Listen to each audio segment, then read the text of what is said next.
نحمده ونصلي على رسوله الكريم اما بعد فاعوذ باللہ من الشیطان الرجیم بسم اللہ الرحمن الرحیم۔ معزز سامعین و سامعات، السلام علیکم ورحمۃ اللہ وبرکاتہ۔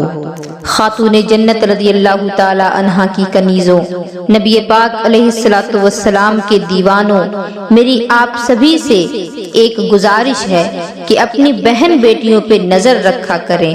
گھر میں لڑکیاں موبائل پر بات کرتی رہتی ہیں، ماں باپ دیکھتے رہتے ہیں، بھائی دیکھتے رہتے ہیں، لیکن ان کو ٹوکتے نہیں کہ بیٹی کہاں بات کر رہی ہو، کس سے بات کر رہی ہو۔ کبھی پوچھا ہے کہ کس سے بات کر رہی ہو؟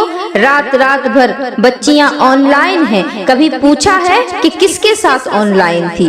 اپنی بہن بیٹی کی عزت آپ کے ہاتھ میں ہے، آپ عزت بچا سکتے ہیں۔ اپنی بہن بیٹیوں پر نظر رکھا کریں، انہیں اپنے کنٹرول میں رکھیں، ورنہ ایک دن پچھتانا آپ کو ہی پڑے گا۔ میری آپ سبھی سے گزارش ہے کہ اس بیان کو پورا ضرور سنیں اور ثواب کی نیت سے دوسروں تک بھی پہنچائیں، تاکہ آپ کو معلوم ہو سکے کہ موبائل کی تباہ کاریاں آج لڑکیوں کو کس قدر برباد کر رہے ہیں۔ ایک دور تھا جبکہ مسلمان کی بیٹیوں کو لکھنا نہیں سکھایا جاتا تھا۔ اسلام کا قانون تھا کہ بیٹیوں کو لکھنا مت سکھاؤ۔ کیوں؟ اس لیے کہ اس دور میں رابطے کا ذریعہ جو تھا وہ لکھنا تھا، جس کی وجہ سے عزت کو خطرہ تھا۔ تو جب لکھنے کی وجہ سے عزت کو خطرہ تھا تو لڑکیوں کو لکھنا نہیں سکھایا جاتا تھا۔ لیکن آج تو لکھنے کی ہی ضرورت نہیں، آج تو سارا فتنہ ان کے ہاتھوں میں ہی ہے۔ آج موبائل پکڑا دیا ہے بچیوں کو، لڑکیوں کے پاس ہم نے موبائل دیا، اسی لیے یہ سارا فتنہ ہو رہا ہے۔ جب تک موبائل نہیں تھا اس طرح کے کیس ڈھونڈنے سے نہیں ملتے تھے۔ کیوں اپنی بہن کو موبائل دے رہے ہو؟ کیوں اپنی بیٹی کو موبائل دے رہے ہو؟ آخر کیوں اپنی عورتوں کے پاس تم نے موبائل چھوڑا ہے؟ بیٹی کو موبائل سے کیا کام ہے؟ مت دو ان کو موبائل، مت دو اپنی بہنوں اور بیویوں کو موبائل۔ گھر کا جو فون ہے وہ بھی عورتیں ریسیو نہ کریں، بلکہ گھر میں اگر کوئی بزرگ خاتون ہے، کوئی بچہ ہے، تو پھر وہ اس فون کو ریسیو کرے، اور جب یہ یقین ہو جائے کہ کوئی اپنا ہے تو اس صورت میں پھر بہن اور بیٹیوں کو اجازت دی جائے کہ وہ موبائل پر بات کر سکیں۔ ورنہ میری یہ بات یاد رکھنا کہ تلوار اتنا نقصان نہیں پہنچائے گا تمہاری بیٹی کو، تمہاری بہن کو، جتنا کہ موبائل نقصان پہنچائے گا۔ تم 10,000 اور 50,000 کا موبائل مت دو اپنی بیٹیوں کو، بلکہ اگر چاہتے ہو اپنی بیٹیوں سے واقعی محبت کرتے ہو تو 50,000 کا سونے کا ہار اسے لا کر کے دے دو۔ اگر اتنا ہی پیار ہے موبائل مت دینا خدا کے لیے۔ یہ طوفان موبائل نے ہی برپا کیا ہے، یہ طوفان انٹرنیٹ نے برپا کیا، فیس بک اور واٹس ایپ نے برپا کیا۔ اس لیے کہ آج کل کچھ لڑکے بیٹھے ہوتے ہیں اور فالتو میں کہیں بھی فون لگاتے رہتے ہیں۔ اگر کسی جگہ فون لگ جاتا ہے تو پھر باتیں شروع ہو جاتی ہیں، اور کبھی مس کال کیا کرتے ہیں، اور یہ مس کال کبھی کبھی اتنی تباہی کا ذریعہ بن جاتا ہے کہ ہنستے کھیلتے گھر اجڑ جاتے ہیں۔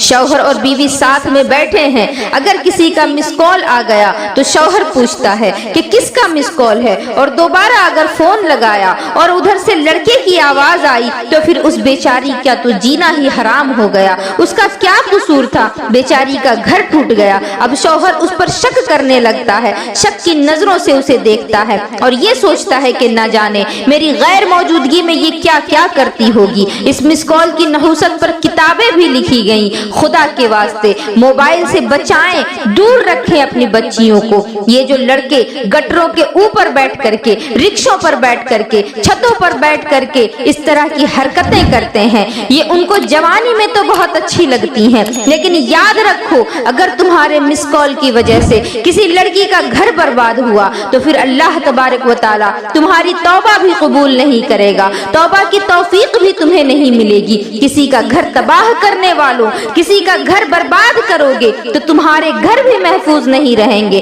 تمہاری یہ نادانی، تمہارا یہ لالچی پن، تمہارا یہ اترانا، تمہاری یہ آوارگی کتنے گھروں کو آگ لگا چکی ہے، اور نہ جانے کتنے گھروں کو آگ لگائے گی۔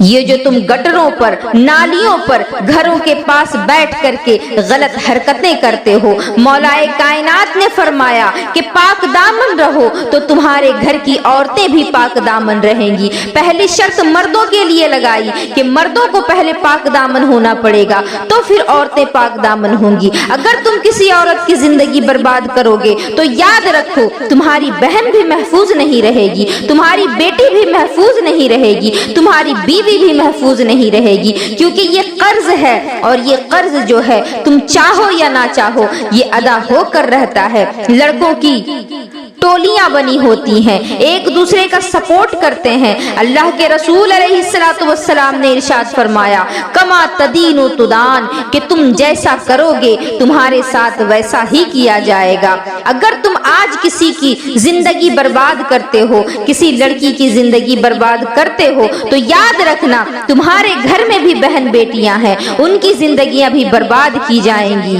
دو دوستوں کا ایک عبرتناک انجام میں آپ کو بتانا چاہوں گی کہ ایک نوجوان دوسرے نوجوان کے پاس آیا اور کہتا ہے کہ یار تو میرا دوست ہے۔ اس نے کہا ہاں میں بالکل تیرا دوست ہوں۔ تو پہلے دوست نے کہا کہ اس محلے کے جو امام صاحب ہیں ان کی بیوی پر میرا دل آ گیا ہے۔ سچے دوست کی پہچان یہ ہے کہ جب تم برائی کرو تو وہ تمہیں برائی سے روکے، وہ تمہیں یہ کہے کہ نہیں تم ایسا نہ کرو۔ اس کے دوست کو تو یہ کہنا چاہیے تھا کہ امام کی بیوی کے ساتھ کسی بھی عورت کے ساتھ ایسا نہ کر، کیونکہ اللہ رب العزت قرآن میں فرماتا ہے وَلَا تَعَاوَنُوا بِالْإِثْمِ وَالْعُدْوَانِ، کہ گناہ میں اور برائیوں میں کسی کی مدد نہ کرو۔ اگر کوئی برائی کی طرف جا رہا ہے تو اس کو پکڑ کر کے کھینچ لو، اور اگر وہ نہیں مانتا تو پھر اس کا بائیکاٹ کرو، اس سے ملنا جلنا بات کرنا ہر چیز چھوڑ دو تاکہ اسے اپنی غلطی کا احساس ہو سکے۔ بہت سارے لوگ ہیں جو بیچارے سر اٹھا کر چلنے کے قابل نہیں رہے، بیٹیوں کی جوانیاں لٹ گئی ان لڑکوں کے منچلے پن کی وجہ سے۔ ہر بندہ مجنوں بننا چاہتا ہے، کیا حالات بنا رکھا ہے۔ مسلمانوں، ایک وقت تھا اور تم ہی تھے کہ ہندوستان میں جب پہلی مرتبہ آئے تھے تو نہ مسجد بنانے آئے تھے، نہ مدرسہ بنانے آئے تھے، نہ کسی کو کلمہ پڑھانے آئے تھے۔ تم آئے تھے تو ایک عورت کی آبرو کی حفاظت کے لیے آئے تھے، اور تمہارے تقدس کو دیکھ کر کے لوگ متاثر ہوئے اور لوگ کلمہ پڑھتے گئے اور مسجد اور مدرسے بنتے گئے۔ تم غیروں کی بیٹیوں کی عزت کے محافظ تھے، آج تم محلے کی بیٹیوں کی عزت کے دشمن بن گئے، اپنی بہن بیٹیوں کی عزت کے دشمن بن گئے۔ تمہاری نگاہوں میں تقدس نہیں رہا، پارسائی نہیں رہی۔ یہی حالات رہے تو کیا خاک تم بیت المقدس پر اسلام کا پرچم لہراؤ گے؟ کیا دنیا میں مسلمان کبھی سرخ روئی حاصل کر سکیں گے؟ ملک شام اور یمن کیوں نہ جلے؟ جس قوم کا جوان آوارہ اور عیاش ہو جائے اس قوم کو تو عزت کے ساتھ جینے کا حق ہی نہیں ہے۔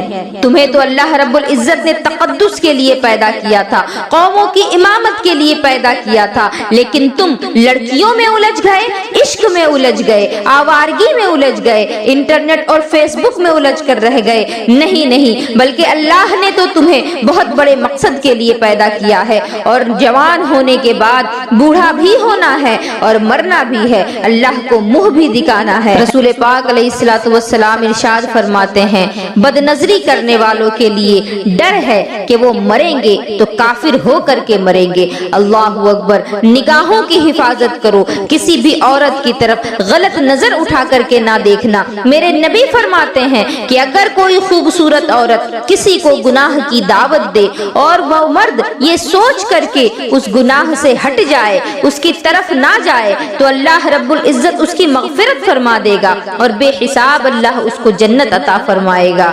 دونوں دوست میں بات یہ ہو رہی تھی کہ مجھے امام صاحب کی بیوی پر دل آ گیا ہے، تو اس کے دوسرے دوست نے کہا کہ مجھے بتاؤ میں تمہارے لیے کیا کر سکتا ہوں۔ اس پر پہلے نے کہا کہ جب تو مسجد میں نماز پڑھنے کے لیے جانا تو امام صاحب کو باتوں میں الجھائے رکھنا، مسئلوں میں الجھائے رکھنا، اس طرح سے مجھے کچھ وقت مل جائے گا اور میں ان کی بیوی کے ساتھ وقت گزار سکوں گا۔ اس کے دوست نے کہا کہ ٹھیک ہے یار، تیرے لیے تو میں یہ کام بھی کر پر گزروں گا، تو جو کچھ کہے میں تیرے لیے سب کچھ کروں گا، آخر تو ہی تو میرا دوست ہے۔ اور یہ بات ہوئی اور مسجد جانا شروع ہوا۔ مسجد جانے لگا، ہر وقت نماز پڑھنے کے بعد امام صاحب کے ساتھ بیٹھ جاتا اور باتیں کرنے لگتا، انہیں سوالوں میں مسائل میں الجھائے رکھتا، اور جب کافی وقت گزر جاتا تو پھر وہاں سے وہ چلا جاتا۔ لیکن جب کچھ دن ایسے کرتے کرتے گزر گئے تو اسے ایک دن دل میں احساس ہوا کہ یہ امام صاحب ہیں، ان کی بیوی کے ساتھ میرا دوست غلط کام کر رہا ہے اور میں بھی ان کو دھوکہ دے رہا ہوں، مجھے یہ نہیں کرنا چاہیے کیونکہ یہ اللہ کے نیک بندے ہیں، مجھے ان کے ساتھ دھوکے بازی نہیں کرنی چاہیے۔ ایک دن وہ جاتا ہے اور کہتا ہے کہ امام صاحب مجھے آپ سے ایک بات کہنی ہے، مجھ سے بہت بڑا گناہ ہو گیا ہے، کیا میرے گناہ کی مجھے معافی مل سکتی ہے؟ کیا میں توبہ کروں تو میرا رب میری توبہ قبول کر سکتا ہے؟ امام صاحب نے اس سے کہا کہ کیا غلطی ہوئی ہے، آخر مجھے بتا تو صحیح۔ تو اس پر اس نوجوان نے کہا کہ آپ کی بیوی جو ہے اس پر میرے دوست کا دل آ گیا اور وہ مجھ سے کہتا ہے کہ تو ہر روز نماز کے بعد امام صاحب کو مسجد میں ہی روکے رکھنا تاکہ میں کچھ وقت ان کی بیوی کے ساتھ گزار لوں۔ اللہ اکبر! یہ بات جب بھی کوئی شخص سنے گا جس کی بیوی کے بارے میں یہ بات کی جا رہی ہو تو پھر غصے سے اس کا کیا حال ہوگا، لیکن قربان جائیں وہ امام صاحب بھی کیسے امام صاحب تھے، وہ مسکرا رہے ہیں، وہ ہنس رہے ہیں۔ تو اس شخص نے کہا کہ آپ ہنس رہے ہیں، میرا دوست آپ کی بیوی کے ساتھ غلط کام کر رہا ہے، آپ کی بیوی کی زندگی برباد کر رہا ہے اور آپ ہنس رہے ہیں۔ اس پر انہوں نے کہا کہ میرے گھر میں میری ایک بوڑھی ماں ہے اور میرا بوڑھا باپ ہے، اس کے علاوہ میرے گھر میں اور کوئی بھی نہیں، میں نے تو ابھی تک شادی بھی نہیں کی، تو میری کس بیوی کے ساتھ وہ وقت گزار رہا ہے؟ اللہ اکبر! اتنا سننا تھا کہ اس نوجوان کے پیروں تلے سے زمین کھسک گئی، اور پھر اس نے تحقیق کی تو پتا چلا کہ واقعی امام صاحب جو ہے وہ تو کنوارے ہیں، ان کی تو شادی ہی نہیں ہوئی۔ اور پھر اسے خبر ملی کہ یہ جو اس کا دوست ہے، یہ جو حرکتیں کر رہا تھا وہ کسی اور کے ساتھ نہیں بلکہ اس کی خود کی بیوی کے ساتھ کر رہا تھا۔ اللہ اکبر! تو دیکھا آپ نے، برائی کرنے کا انجام تو برا ہے ہی، بلکہ برائی میں کسی کا اگر ساتھ دو گے تو اس کا انجام بھی برا ہے۔ یہ دوست تھا، دوست کو دوست سمجھ کر کے اس نے کہا کہ ٹھیک ہے میں تیرا ساتھ دیتا ہوں اس گناہ میں بھی، لیکن نتیجہ کیا نکلا؟ اس کے دوست نے اس کی بیوی پر ہی ہاتھ صاف کر دیا۔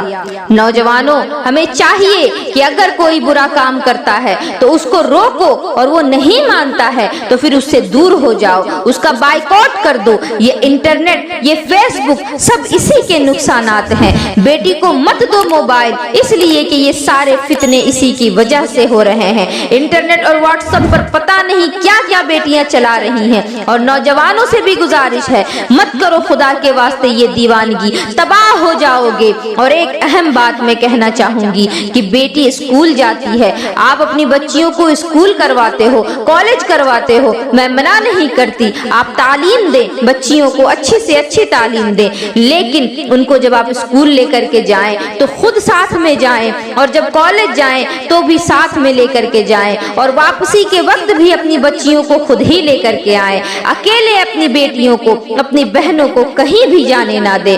آپ کہیں گے وہ کیوں؟ تو میں بتا دوں کہ ہمارے مذہب میں جو سفر سب سے افضل ترین ہے، وہ سفر جس کو سفر حج کہا جاتا ہے، اس سے مقدس سفر ہمارے مذہب میں کوئی نہیں، جس کے لیے ہر مسلمان پوری زندگی یہ دعا کرتا ہے کہ دکھا دے یا الہی وہ مدینہ کیسی بستی ہے، دکھا دے یا الہی وہ مدینہ کیسی بستی ہے جہاں پہ رات دن مولا تیری رحمت برستی ہے۔ اس سفر کے لیے جب عورت کو تنہا جانے کی اجازت نہیں، ہمارے یہاں سب سے افضل سفر سفر حج ہے، ہر قدم پر نیکیاں ملتی ہیں۔ مگر سنو مسلمانوں، اتنا مبارک اور اتنا مقدس سفر، اور اسلام کہتا ہے کہ سفر حج کے لیے بھی عورت اکیلے نہیں جا سکتی۔ ایسا سفر جس میں گناہ کا دور دور تک خدشہ نہیں ہو سکتا، اس میں بھی عورتوں کو تنہا جانے سے منع کیا گیا، کیوں؟ تاکہ عورت کی حفاظت ہو سکے۔ تو پھر جب حج کے لیے عورت کو اکیلے جانے کی اجازت نہیں ہے تو اسکول اور کالج بالغ لڑکیوں کو اکیلے جانے کی اجازت کیسے ہو سکتی ہے؟ لیکن آج تو حال یہ ہے کہ پکنک پر 18 سال کی لڑکیاں ٹیچروں کے ساتھ جا رہی ہیں، نوجوان لڑکوں کے ساتھ جا رہی ہیں، کوئی بولنے والا نہیں، اور اگر کوئی بولے گا تو گالیاں سنے گا۔ ہمیں کوئی فرق نہیں پڑتا، ہمارا تو کام ہے آپ کی اصلاح کرنا، ہمارا تو کام ہے صحیح بات آپ تک پہنچانا۔ اگر کوئی ہمیں گالی دے تو دے، لیکن کسی کی زندگی اگر سنور جائے تو پھر اس سے بڑی اور کیا بات ہوگی؟ تمہارا ہمیں برا بھلا کہنا ہمارا کچھ نہیں بگاڑ سکتا، کیونکہ جس کو اللہ رب العزت عزتیں عطا کرتا ہے تو پھر اس کو کوئی ذلیل نہیں کر سکتا، اور جس کو اللہ ذلیل کر دے اس کو ساری دنیا مل کر کے بھی عزت نہیں دے سکتی۔ ہماری باتیں اگر کسی کو بری لگتی ہیں تو لگے، چاہے کتنی ہی بری لگے، چاہے تم اس کے بدلے میں ہمیں جتنا ہی برا بھلا کہہ لو، ہم تو حق بات بول کر رہیں گے۔ جب سفر حج کے لیے لڑکی اکیلے نہیں جا سکتی تو پھر تم نے نوجوان لڑکیوں کو لڑکوں کے ساتھ پکنک پر کیسے جانے دے دیا؟ یاد رکھو، گھومنے کے لیے تم نے بھیج دیا، پارکوں میں بھیج دیا۔ جن کی بیٹیوں کو اسلام مسجد میں جانے سے روکتا ہے، مزارات پر جانے کی اجازت نہیں دیتا، ان کی بیٹیاں پکنک پر لڑکوں کے ساتھ کیسے جا سکتی ہیں؟ کون ہے روکنے والا؟ کوئی روکنے والا نہیں، چاہے کوئی کتنا ہی برا کہے، ہم تو اپنا کام کریں گے۔ اگر دین کا تحفظ بات کہنے سے ہوتا ہے تو ہم کہہ کے دین کا تحفظ کریں گے، اور اگر کہنے سے نہیں، اگر ہمیں خون دینا پڑے تو ہم اپنی جان دینے سے بھی گریز نہیں کریں گے، اس لیے کہ اللہ نے ہمیں پیدا اس لیے کیا ہے کہ اگر ہماری باتوں سے دین کی تحفظ ہوتی ہے تو ہماری باتیں ہی دین کے تحفظ کے لیے کافی ہوں گی، ورنہ پھر ہمیں جو بھی قربانی دینی پڑے ہم دین کی حفاظت کے لیے وہ قربانی ضرور دیں گے۔ میں پوچھنا چاہوں گی، مجھے بتاؤ کہ یہ کون سا طریقہ ہے کہ نوجوان لڑکیوں کو پکنک پر بھیج رہے ہو، وہ بھی ایک دن کے لیے نہیں، 3 4 دنوں کے لیے، لڑکوں کے ساتھ، ٹیچروں کے ساتھ۔ بیٹی اگر چند منٹ کے لیے گھر سے نکل جائے تو شریف ماں باپ کی چیخیں نکل جاتی ہیں، اور یہ کیا ہو رہا ہے یہاں؟ 3 4 دن بیٹیاں گھر سے غائب ہیں، لیکن تمہیں فرق نہیں پڑتا۔ میری قوم کی بیٹیوں، تمہاری آبرو بہت قیمتی ہے، اس لیے کسی کے بہکاوے میں مت آنا۔ میرے نبی نے ایک بیٹی کی عزت کو کعبے سے بھی بلند کر دیا۔ ہے کوئی جس نے عورت کو اتنی عزت دی تو اس کے باوجود تم ان کی باتوں کو نہ مان کر کے تم غیر مذہب کے لڑکوں کے ساتھ گھومنا پھرنا کرتی ہو، تم پکنک پر جاتی ہو، تم پارکوں پر جاتی ہو۔ میری بہنوں، خدا کے واسطے اپنی عزت کی حفاظت کرو، کیونکہ اگر تم اپنی عزت کی حفاظت نہیں کرو گی تو کوئی دوسرا تمہارے لیے تمہاری عزت کا نگہبان بن کر نہیں آنے والا۔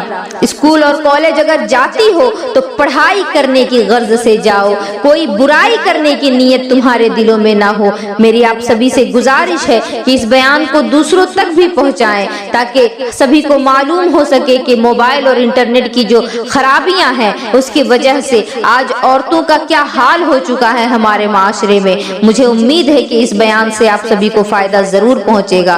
وما علینا الا البلاغ۔ السلام علیکم ورحمۃ اللہ وبرکاتہ۔